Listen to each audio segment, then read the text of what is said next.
সন্ধ্যার সময় দুই বন্ধু রাফি ও জিশান এক পুরনো পরিত্যক্ত বাড়ির সামনে দাঁড়িয়ে আছে। বাড়িটি অনেকদিন ধরে ফাঁকা পড়ে আছে, আর সবাই বলে এখানে কিছু একটা অদ্ভুত ঘটে। এই বাড়িটা অনেকদিন ধরে শুনছি ভুতুরে। তুই কি নিশ্চিত আমরা ভেতরে যাব? আরে ধুর, ভূত কিছু নেই, চল একবার দেখে আসি। তারা দরজা ঠেলে ভেতরে ঢোকে। ধুলো আর জালের গন্ধে জায়গাটা ভারী হয়ে আছে। হঠাৎ তারা একটা পুরনো আয়না দেখতে পায়। এই আয়নাটা এত বড় কেন? আর দেখ, মনে হচ্ছে এটা স্বাভাবিক আয়না না। হ্যাঁ, কেমন যেন অদ্ভুত। আচ্ছা, হঠাৎ হাতটা আয়নার মধ্যে ঢুকে যায়। আরে এটা কি? হাত সরিয়ে নিতে চায়, আমি কিন্তু হাসি। কিছু একটা তাকে টেনে নি। হঠাৎ তারা অন্য এক জগতে এসে পড়ে।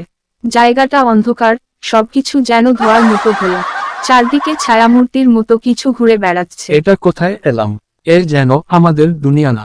আয়নার ভেতরের অন্য একটা জগৎ। আমাদের এখান থেকে বের হতে হবে। হঠাৎ এক ছায়ামূর্তি এগিয়ে আসে, চোখ জ্বলজ্বল করছে।